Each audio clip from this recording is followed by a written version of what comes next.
Today I'll be talking about episodes 9 through 11 of RuYi's Royal Love. Despite all of the Empress's efforts to make First Prince's life terrible, he's still the apple of his father's eye. The Empress continues to put pressure on his staff to mistreat him so he doesn't outshine her son, but they can only do so much. Unbeknownst to them, RuYi, feeling sorry for him, has Suoshin secretly sending him food so he doesn't, die.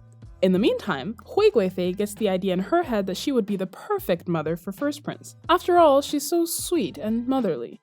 The Emperor tells her he'll consider it. He's got a bigger issue to deal with though. The Empress Dowager is the Emperor's adopted mother. His biological mother was just a maid who happened to get pregnant and have a son.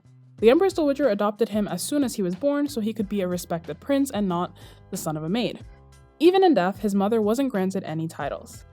RuYi knows he wants to give her some kind of posthumous title, but have you met the Empress Dowager? She would be like, "Oh, so you miss your biological mom? Well, why don't I just kill myself so you can miss me too?" It wouldn't end well. RuYi's birthday comes up. Liu delivers a birthday present from the Emperor and takes the opportunity to give Suoshin a gift as well. It's clear he likes her. That might even have been one of the reasons why he decided to help her deliver her message on the night Hailan was being accused of stealing. Unfortunately for him, she has her sights set on her childhood friend, Dr. Jiang. She gives the doctor a gift she made for him, trying to cheer him up as he's having a hard time moving up through the doctor ranks. Ooh, that would be a fun drama. Legend of Dr. Jiang. Later, Liu sees her wearing the pin he gave her and takes that as a sign she might return his feelings. I love that the servants and maids have their own entire backstories going on, complete with terrible managers, shitty co-workers, and love triangles. RuYi and the Emperor have a private birthday dinner, and RuYi brings up the issue of his mother. It's an awkward situation because in all the record books, the Empress Dowager is his mom. I mean, everyone does know the truth, it's just not acknowledged. Giving her a title would cement the fact that she gave birth to him, and of course, the Empress Dowager will take offense. RuYi comes right out and tells him that he should give his mom a title, since it's clear that it's been bothering him since he took the throne. He doesn't want to talk about it, but RuYi pushes him to think about what he owes his mother. Finally, he loses his temper and leaves. Rather than make a scene of leaving her palace on her birthday, he spends the night at Hailan's place since she's right next door. It's kind of sweet that he's pissed about the conversation but still thinking about not embarrassing her. Still, he can't bring himself to see her after that and avoids her for the next 2 months. He spends his time flitting between the other women's palaces, but it's obvious he's just avoiding RuYi's honesty. Seeing that she's lost favor, the household department starts being stingy again. And I swear half of the reason is because RuYi is such a thorn that they want to stick it to her. But RuYi decides to go and make a scene anyway.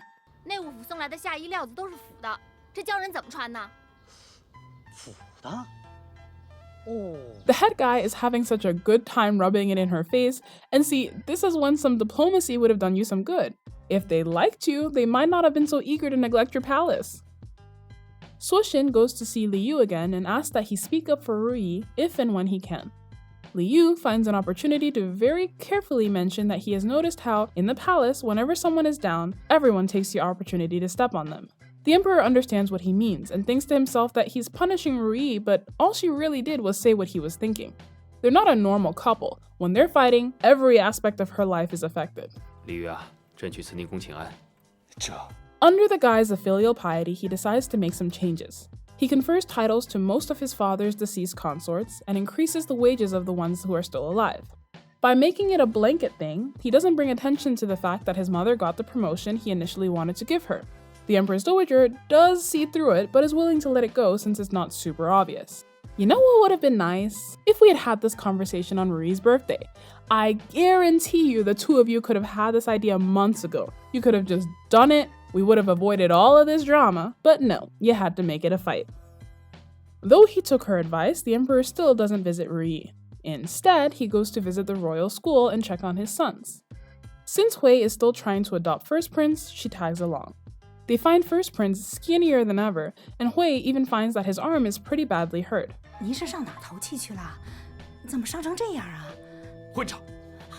RuYi is called to the Empress's palace. She finds the Emperor and Hui there as well.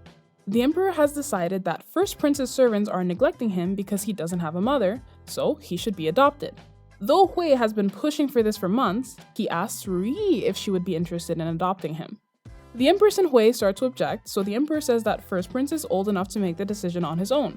He brings First Prince in and tells him to choose a new mommy. Hui tries to entice him with sweets, but he's got a discerning eye and doesn't trust her. 好撑不饿。